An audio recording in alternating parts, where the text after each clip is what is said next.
this week's astrology. Now, this week is all about completion, finishing things, finishing projects, wrapping up relationships, connections, and most importantly, bringing cycles of energy, lessons, learning to their fruition. And that's because we have a Pisces full moon on Wednesday in a part of Pisces called Revati Nakshatra. Now, Revati is the final lunar mansion. It's the 27th lunar mansion. And so it's this energy of closing, of birthing something into the world that you've been working on maybe over the last 18 months, or even releasing something that has finished its service for you over the past year and a half. It can feel like the first half of this week is almost that purging energy, that releasing, that letting go. And I should say that it's not purging like it's a bad thing. It's really nourishing this full moon. It's very much about feeding the soul, allowing it to burn brighter, allowing it to have the capacity for you to witness the light it shines upon your own ignorance. So if you want to learn more about that full moon, the Revati ritual and reading is now live. I'll put details below.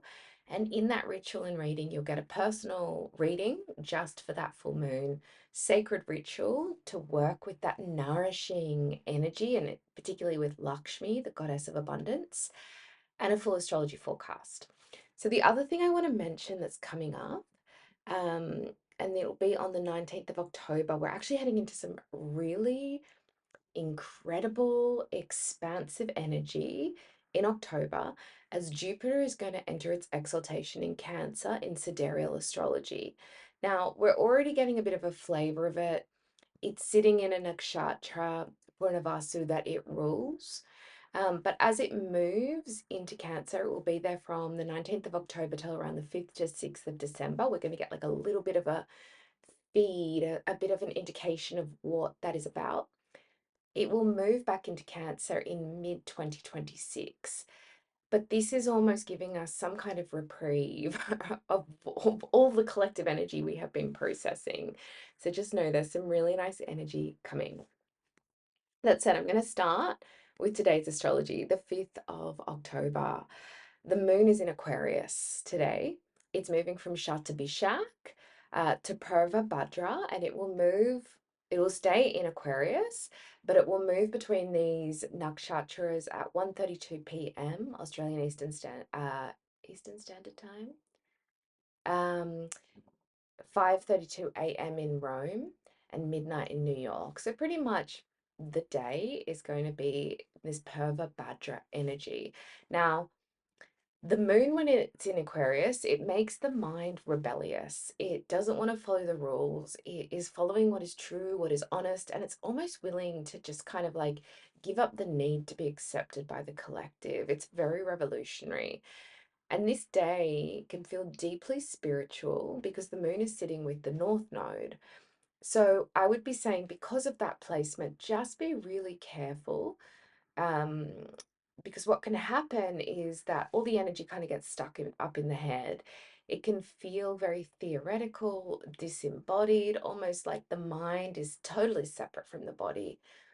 So we really want to make sure today that we are embodied, that we're sitting in our body, that rebelliousness isn't just an idea or a theory or a concept that we're talking to other people about, but we're actually embodying it and living it through our actions. So be aware of that. You also can find that today you just need to pay a little bit more attention than normal to your health and your well-being. Because the mind's energy is so up here, it can be easy to kind of forget that the body needs rest today. You can find that the mind might be telling you, no, it's fine, just keep going, go, go, go. There's things we need to do. But the body, it keeps score, so we've got to slow things down. We really need to listen to the nervous system today.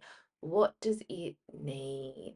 And appreciating that sometimes there can be a disconnect between the mind and the body. The mind can be saying, you need to be productive, you need to do this thing, and the body can be saying, I can't. I need to refuel. And so, really listening to this, knowing it's okay to rest. That all said, this moon is really deeply spiritual. It can give you the energy, not necessarily to go out into the world and do things, but the energy to re-engage with spiritual practices that maybe have dropped off over the last week or so, to really feel the support of and the nurturing energy of the universe.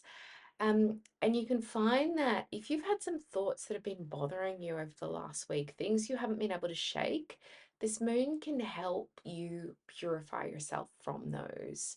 It's also a moon that can help you just burn through the ignorance of the mind and really see or nut out where maybe you're being a little bit selfish. And selfishness can show up in the weirdest and most wonderful of ways. It's very often not putting, mm, selfishness is rarely the idea that gets portrayed by society around putting your needs first. That's not selfish.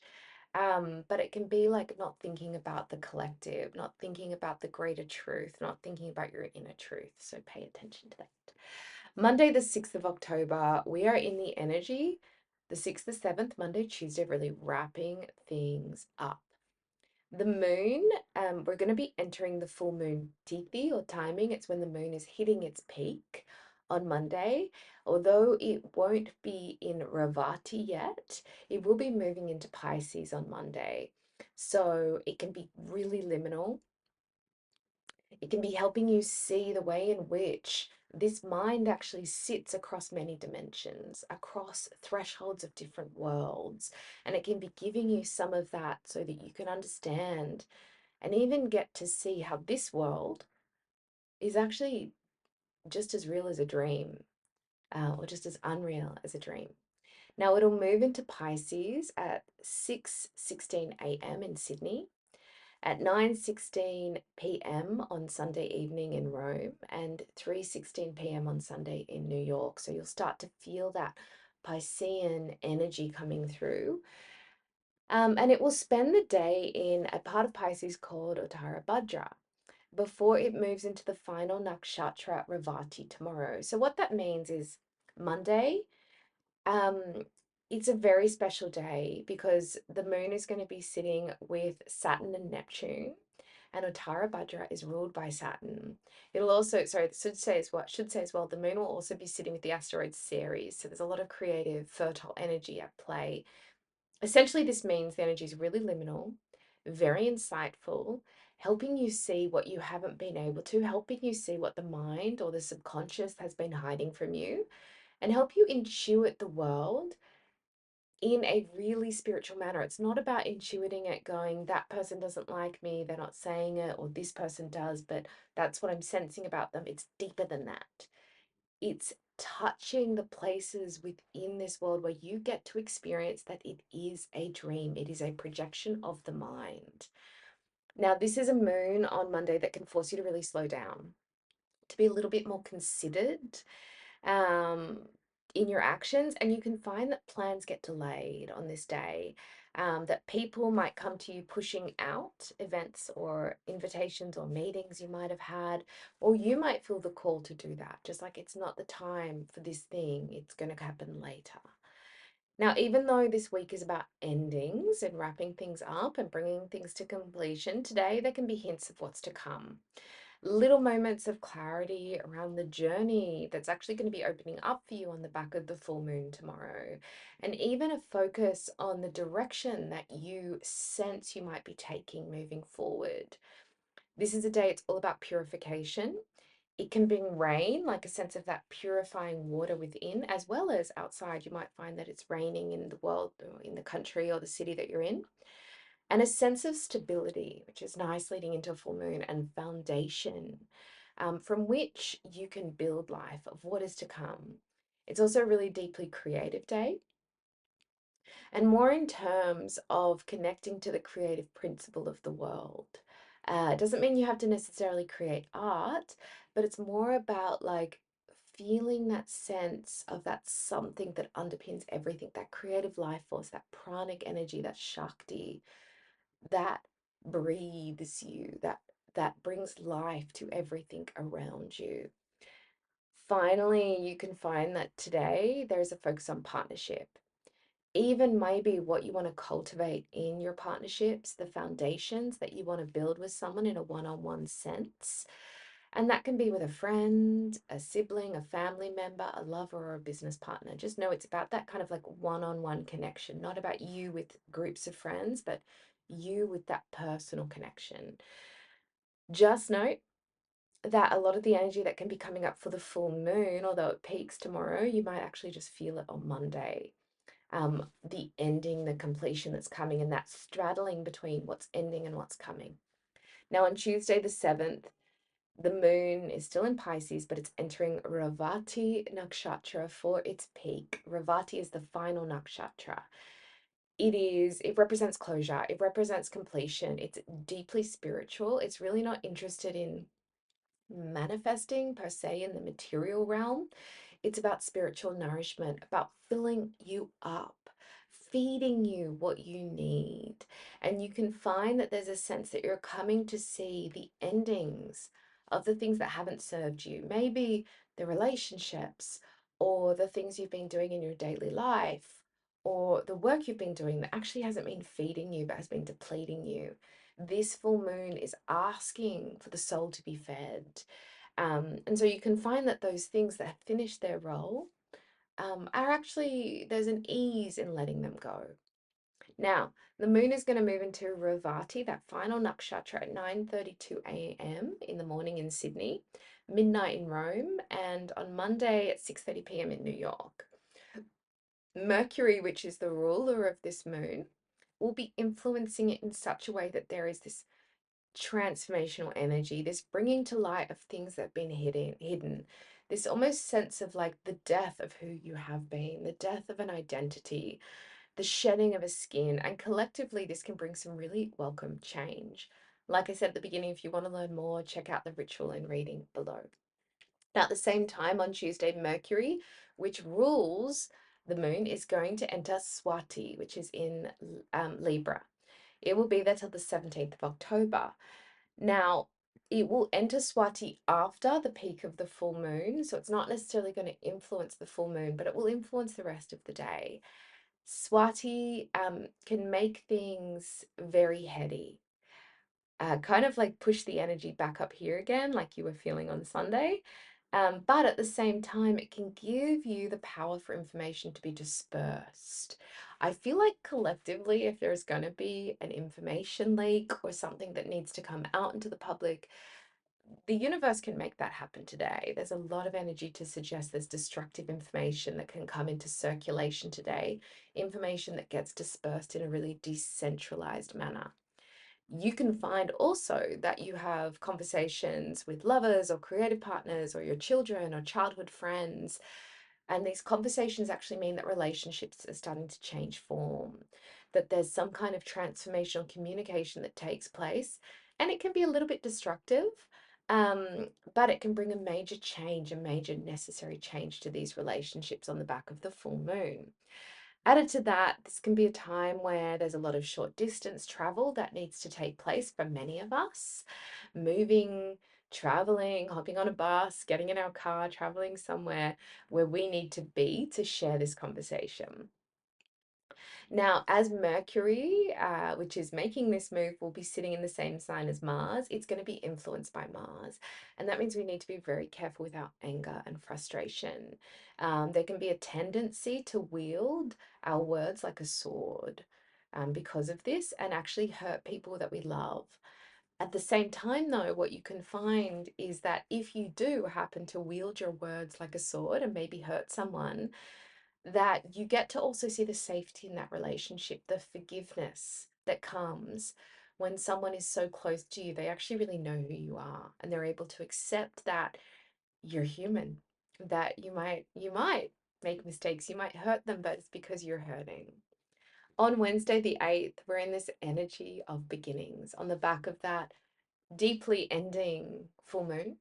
Wednesday, the moon is going to move into Aries and it will move into the first nakshatra called Ashwini. Now, if yesterday took all of your energy, I'd be saying like Tuesday, if you really had to slow things down, because it's in Pisces, the energy can feel really liminal. Today, you get it back. Things can move quickly, solutions can come swiftly, particularly if you've had to put things off at the beginning of the week. It can feel like you're in the process of opening a new chapter. Whatever was completed yesterday can have a new beginning today. There's new seeds that are being born, that are flourishing, that are generating. The watch out today is just be careful with accidents. Things are moving really quickly. Just be careful as you move quickly, be careful of your body. The moon is also going to be sitting with Chiron, so you might find that you're feeling a little touchy, a bit sensitive, and the mind can stir up energy even when you don't want it to, around abandonment, around being left, or simply just not being enough. There can also be a bit of a wounding that comes up around your ability to lead others. Maybe old mistakes that you've made when you have been in a leadership position come up. It's just the mind emptying itself. Just pay attention to that. It can also be a day, so that all said, it can also be a day where there's great gains, a sense of creativity, play, and some necessary passion and fun coming in. It can also be a day that brings healing, the curing of a disease, the alleviation of an issue, even a cure you weren't expecting. Even quick resolution if you've had a child that's been sick, if you've had issues with your own children, or with a childhood friend, there can be healing that comes around that. Everything is going to move really quickly on Wednesday. It can feel like time is speeding up. There can be an initiation into new activities, and the motivation to really bring through inspiration. So I'd be saying, like, if you had to take it easy on Tuesday, please do, because Wednesday is going to bring a lot of energy that you'll need to enact. At the same time on Wednesday, Mercury is going to be square Pluto, as well as in tension with Jupiter, who it's just moved into into square with. You can find that because of this square, there can be important conversations around your home, people you live with, people you're connected to around the home. You can find you need to be really honest in these conversations, in these partnerships, and really owning what you're projecting onto the other, as well as seeing where they're projecting without maybe you realizing it, where they're showing you your shadow, the thing that you're not owning within you. They're going to be showing you, particularly if what they say to you is triggering. So think family members, your mother, mother-like figures, people you live with, people in your household, or even people that might be helping you within your house. The nice energy on Wednesday is that Venus is going to be sextile Jupiter, the black moon Lilith, she's going to be trine Pluto as well as Uranus. Really nice energy. And so even though there might be tension around the home, there's really beautiful energy in friendships, in social groups. And there's almost a sense of expansion, inspiration, ideas, new connections that pop up, maybe from overseas, from people you've been studying with, from people who have similar values or spiritual beliefs, or you've met through a teacher. At the same time, this can be really honest conversations with those friends. Particularly if you're having challenging conversations at home, it's almost this is a nice counterbalance to that.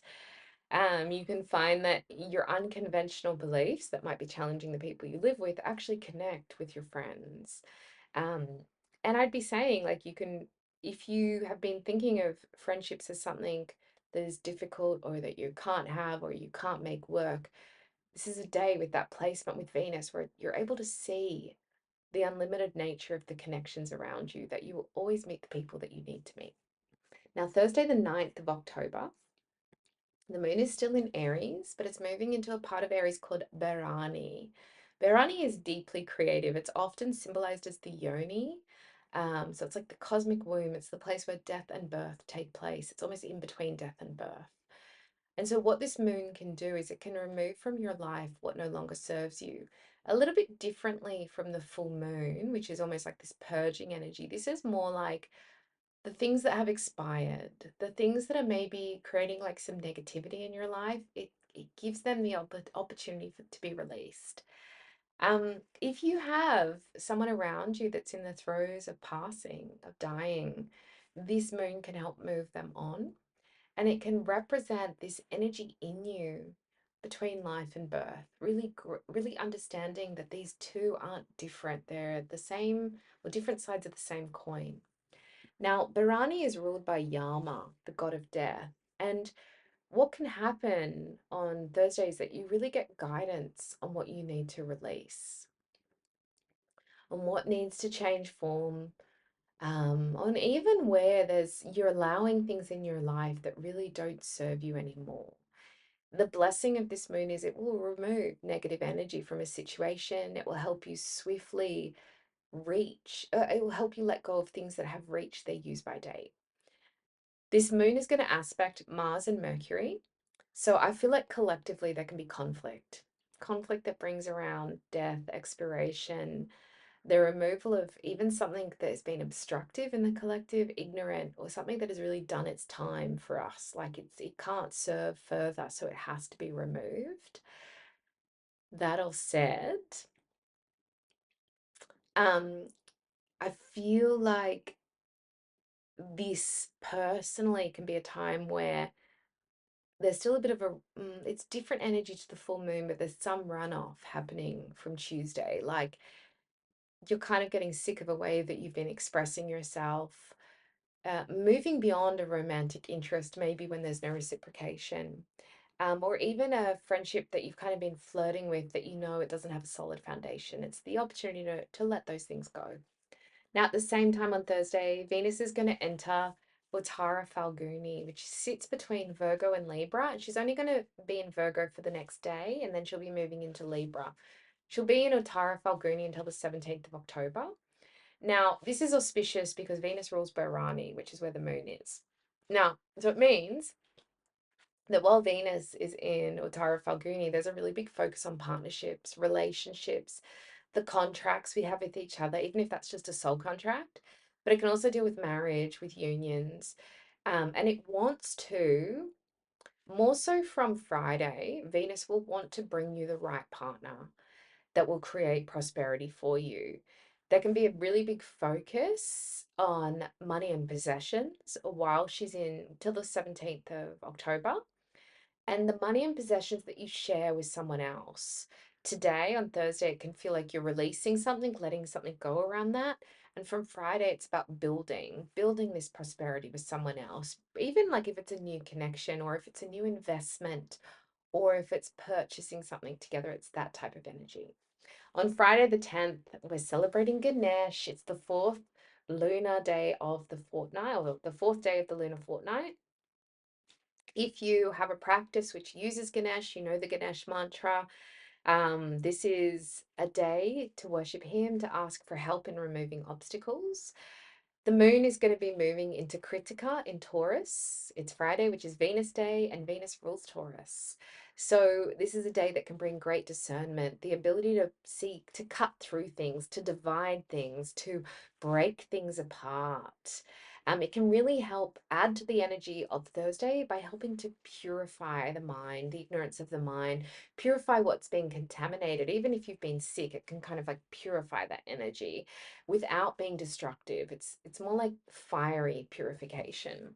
The moon is going to be with Uranus, so expect unexpected events.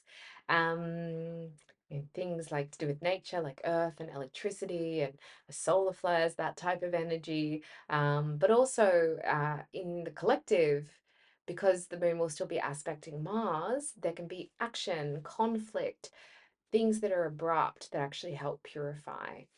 And know that although that might sound a bit scary, maybe, that there's a lot of expansive energy underwriting it. The bringing of wisdom, even the cutting down of your own limitations, the ability to see the horizons, to see the bigger picture. And there can be the opportunity on Friday to travel. Um, you can find that if you're studying at the moment, you receive a lot of guidance from the universe. If you're teaching at the moment, there's a flow and an ability to express the ideas you have as you're teaching. Finally, Saturday, the 11th of October, the moon moves into exaltation. It's going to be sitting in Taurus, in a place in Taurus called Rohini, which the moon rules. So on Saturday, the mind is grounded, it's stable, it's practical, and it's able to handle the emotions of the week, to even make sense of some of that liminal energy from the full moon. You can find it's really steady. It's a little bit stubborn, so just know that it can be hard to change your opinion. But it's like plowing that field. It's giving a sense of safety and protection. It's also an open mind, which is really interesting. So although you might not agree with what someone's saying, you're not going to bite back, if that makes sense. It can be very creative, open to learning something new, to taking in new wisdom, wanting to consume and be stimulated by wisdom. There can also be a desire to travel today on Saturday, to be curious, to want to learn something new, and even to ask the bigger questions in life. This is a very creative energy today. It will grow whatever you plant. So be very careful what you wish for on Saturday because you just might get it. So if you're thinking about traveling, it's a great day to like just explore that. If you're thinking about starting new studies or a course or a new adventure with someone, or you have the desire to really expand your mind, to step into greater connection with something, this is a day which will allow that to happen. The key to working with this energy is not comparing yourself or where you are in life with anyone else. There can be a tendency when the moon is in Rohini to get quite jealous. So if you notice that coming up, listen to it by all means. Really hear what that emotion is about and give it the space to be released. On Saturday as well, Saturday's ruled by Saturn, and Venus, who loves Saturn, is going to be aspecting or opposed to Saturn.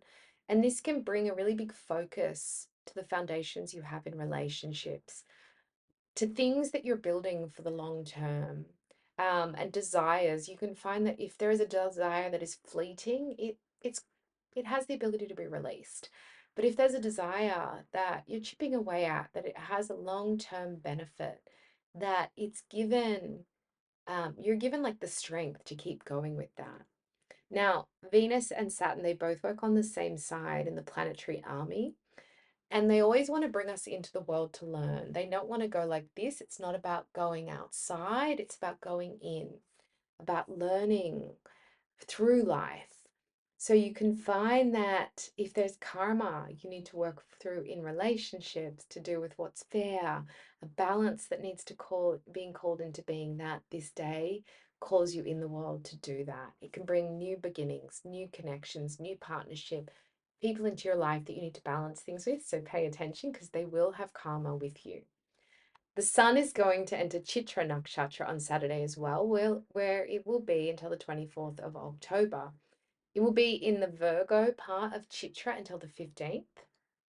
Now, until it's there on the 24th, this is a really creative energy. It's about making something tangible, even exploring arts and crafts or building something, making something. Particularly if there's been an idea that's kind of been hovering around you. This is the universe's go. Like, bring it into material form, and it will give you the ability to do that. There can also be a big focus in the collective on truth, on law, and what is dharmic. So just know that if you're called to create something, it will only come to be if it is dharmic, if it is righteous, if it is ethical. If you've been waiting to launch something, to get creative with something, the sun in Chitra really allows that. It wants that. It can even just be creating something because it's beautiful, because it's fun, because it's awesome to use your hands to make something. It's that energy. You can find while the sun is in the Virgo part of Chitra until the 15th, there's a big focus on making tangible material things. Instead of buying something, you might want to make it or thrift it or customize it or do something creative and kind of like prove to yourself just how creative you are. So that's this week. I'll quickly, as a heads up, I will be back home in Australia this week. So if you want to go deeper into your own astrology, I have one-on-one astrology readings now open. And if you just want to get a flavor, a taste for this style of astrology, head over to the ritual and reading and receive a written reading for this full moon to kind of like put your toe in and get a feel for what this energy is about. And I'll quickly mention as well, later this week, I will be launching a course on working with black holes in the universe, these points of oneness and singularity, working with self-inquiry and non-duality with cosmic intelligence. So that will be coming up. I'm wishing you a wonderful week.